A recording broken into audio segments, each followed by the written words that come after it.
نحمدہ و نصلی علی رسولہ الکریم اما بعد اعوذ باللہ من الشیطان الرجیم من حمزہ ونفخہ ونفثہ۔ یہ سوال ہے کہ سزا اور آزمائش میں کیا فرق ہے؟ ہمیں کیسے پتہ چلے گا کہ ہمارے اوپر جو مصیبت ہے، جو تکلیف ہے، یہ ہمیں کوئی سزا مل رہی ہے اللہ کی طرف سے یا آزمائش ہے ہمارے اوپر؟ پہلی بات تو ایک ذہن میں اچھی طرح رکھیں کہ جب بھی کوئی تکلیف آتی ہے، کوئی مصیبت آتی ہے، کوئی پریشانی آتی ہے، تو وہ اللہ سبحانہ و تعالیٰ کے اذن سے ہی آتی ہے۔ اللہ کے حکم کے بغیر کچھ بھی نہیں ہو سکتا، یہ بات یاد رکھیں۔ یہ میں یہاں گفتگو بیٹھا کر رہا ہوں، یہ صرف اور صرف اللہ کی توفیق سے ممکن ہے۔ میرے میں اتنی بھی طاقت نہیں کہ میں اگلا لفظ بھی اپنی زبان سے نکال سکوں، یہاں بیٹھا ہوں وہاں تک نہ پہنچ سکوں۔ یہ سارا کچھ اللہ کی توفیق سے ہی ممکن ہوتا ہے، یہ بات اچھی طرح یاد رکھیں۔ یہاں تک کہ جس طرح کوئی شخص دوسرے پر جادو کرتا ہے، تو جادو بھی اس وقت تک کسی انسان پر اثر انداز نہیں ہوتا جب تک اللہ کی طرف سے اذن نہیں ہوتا۔ وَمَا هُمْ بِضَارِّينَ بِهِ مِنْ أَحَدٍ إِلَّا بِإِذْنِ اللَّهِ۔ اللہ کی طرف سے اذن ہوگا تو وہ چیز اثر کرنا شروع کرے گی۔ جب تک اللہ کا حکم نہیں ہوگا اس وقت تک وہ چیز اثر انداز نہیں ہوتی۔ جہاں تک یہ بات ہے کہ سزا اور آزمائش کا فرق، پہلی بات تو یہ ذہن میں رکھیں کہ اللہ سبحانہ و تعالیٰ قرآن مجید میں یہ بات ارشاد فرماتے ہیں کہ تمہیں جب بھی کوئی تکلیف اور آزمائش آتی ہے تو یہ تمہارے اپنے ہاتھوں کی کمائی ہوتی ہے، تمہاری اپنی غلطیاں ہوں گی، تمہارے اپنے ہاتھوں سے کیا ہوا کوئی عمل سامنے آ جاتا ہے۔ اور جو مصیبت بھی آتی ہے وہ اللہ فرماتے ہیں کہ مجھ اللہ کی طرف سے آتی ہے۔ یہ اللہ سبحانہ و تعالیٰ نے قرآن مجید میں واضح بات ارشاد فرمائی۔ امام الانبیاء جناب محمد رسول اللہ صلی اللہ علیہ وسلم کے فرامین کو اگر پڑھا جائے، سمجھا جائے، تو آپ صلی اللہ علیہ وسلم کے فرمان سے یہ بات ملتی ہے کہ جب بھی کسی انسان پر کوئی بیماری آتی ہے، کوئی غم آ جاتا ہے، کوئی مصیبت اور تکلیف آ جاتی ہے، بیماری چاہے وہ بخار ہی کیوں نہ چڑھ جائے، یہاں تک کہ اگر کسی کو کوئی ایک ہاتھ میں، پاؤں میں، جسم کے کسی حصے میں کانٹا ہی کیوں نہ چبھ جائے، تو ان ساری تکلیفوں کی وجہ سے جو جسم کو تکلیف محسوس ہوتی ہے، اس معمولی سے معمولی تکلیف کی وجہ سے بھی اللہ سبحانہ و تعالیٰ اس بندے کے کئی گناہوں کو معاف کر دیتا ہے۔ اللہ اکبر۔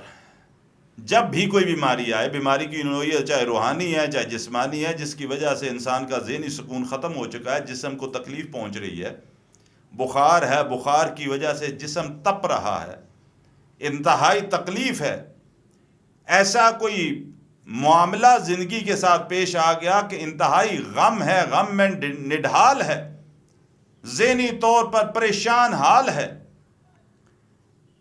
کوئی بھی معمولی سے معمولی بھی تکلیف ہو، تو اس تکلیف کی وجہ سے امام الانبیاء صلی اللہ علیہ وسلم فرماتے ہیں کہ اللہ تعالیٰ اس بندے کے کئی گناہوں کو معاف کر دیتا ہے۔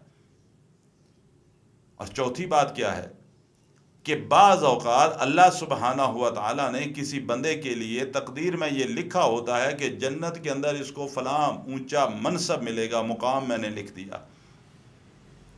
وہ اونچا مقام جو بھی لکھا جاتا ہے، اس کے حصول کے لیے جو اعمال انسان کر رہا ہوتا ہے وہ اس منصب پر پہنچنے کے لیے ناکافی ہوتے ہیں۔ پھر اللہ سبحانہ ہوا تعالیٰ اس کو اس منصب تک پہنچانے کے لیے اس کو مصیبت کے اندر، تکلیف کے اندر ڈالتا ہے، بیماری کے اندر ڈال دیتا ہے، اور اس کی وجہ سے اللہ تعالیٰ اس کے درجات کو بلند کرتا چلا جاتا ہے۔ اللہ اکبر۔ امام الانبیاء جناب محمد رسول اللہ صلی اللہ علیہ وسلم ایک بخشی ہوئی ذات تھی اور ہیں۔ ان کے بارے میں گناہ کا تصور بھی نہیں کیا جا سکتا ان کی ذات کے حوالے سے۔ اس کے باوجود آپ صلی اللہ علیہ وسلم روزانہ 100 دفعہ سے زائد استغفار پڑھا کرتے تھے۔ میری اور آپ کی زندگی تو ہے ہی ساری کی ساری گناہوں کے اندر لتھڑی ہوئی۔ میں اور آپ ہم روزانہ کتنا استغفار کرتے ہیں، ذرا سوچیں اس بات کو۔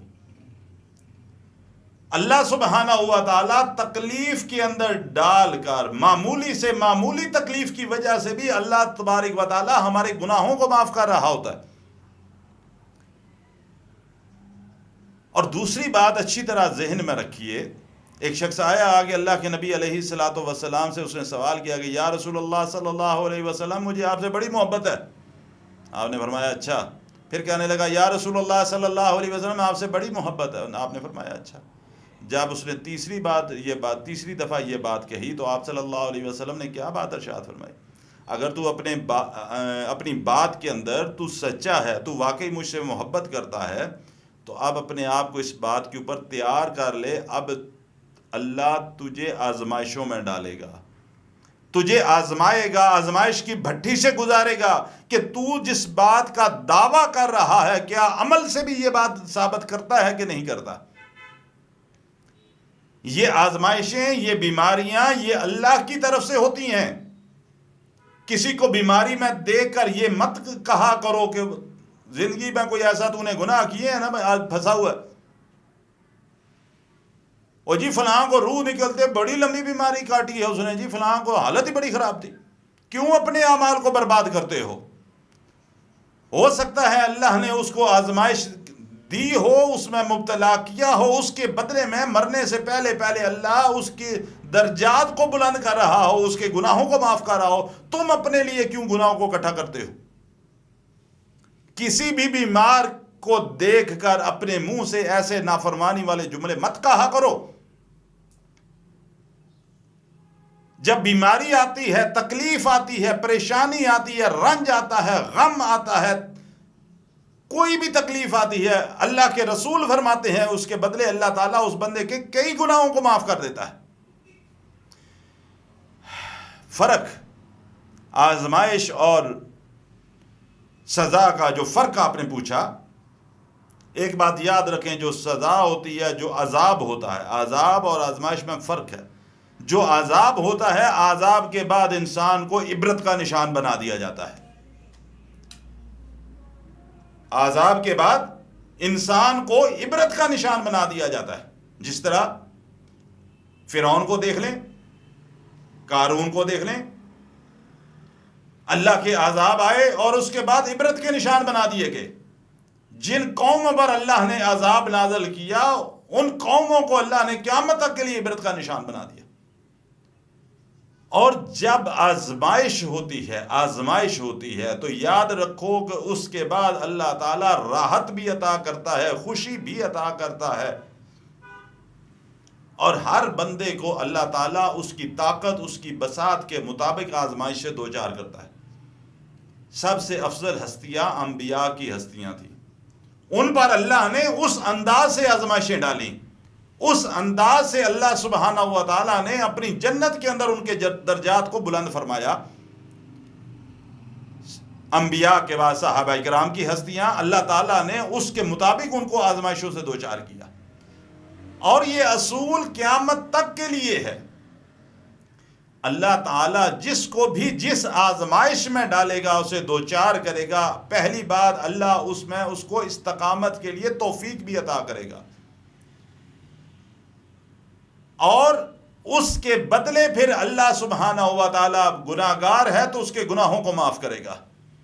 اس تکلیف کے بدلے گناہوں کو معاف کرے گا. جب گناہ معاف ہو گئے ہیں اگر کسی بھی شخص کے، پھر بھی وہ آزمائش دوچار ہے، تو اس کا مطلب کیا ہے؟ اب اللہ سبحانہ و تعالی جنت کے اندر اس کے درجات کو بلند کرے گا. اور میں اکثر یہ بات کہا کرتا ہوں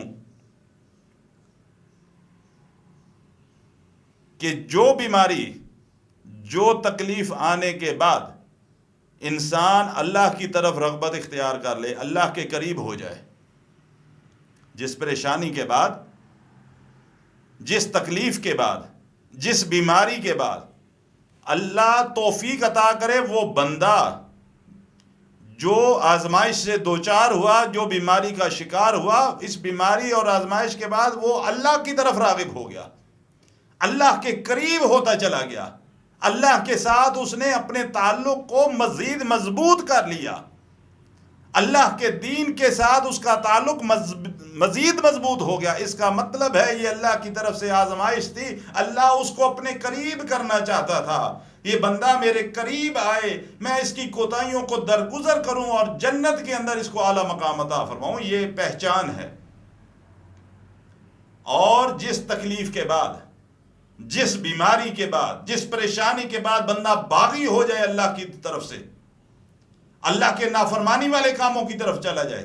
ہم معاشرے میں دیکھتے ہیں بے شمار لوگ پریشان ہوتے ہیں، اللہ کا رستہ چھوڑ کے اللہ کی بغاوت والے رستے اختیار کر لیتے ہیں. اس کا مطلب ہے کہ وہ اللہ اس بندے سے ناراض ہوا، اس لیے اللہ نے اس کو اپنے سے دور کر دیا. اللہ سبحانہ و تعالی ہم سب کو اپنے حفظ و امان میں رکھے. اور اللہ اگر ہمیں کسی آزمائش میں ڈالے تو پھر اللہ تعالیٰ اس کے اندر استقامت اختیار کرنے اور اس کے اندر سرخرو ہونے کی اللہ توفیق بھی عطا فرمائے، اور اس کے بدلے اللہ ہمارے گناہوں کو درگزر فرمائے. اور اللہ سبحانہ و تعالیٰ ہم سب کو معاف فرماتے ہوئے اپنی جنت، جنت الفردوس کے اندر اللہ ہمیں جگہ عطا فرمائے. اللہ تعالیٰ مجھے بھی اور آپ کو بھی عمل کی توفیق عطا فرمائے.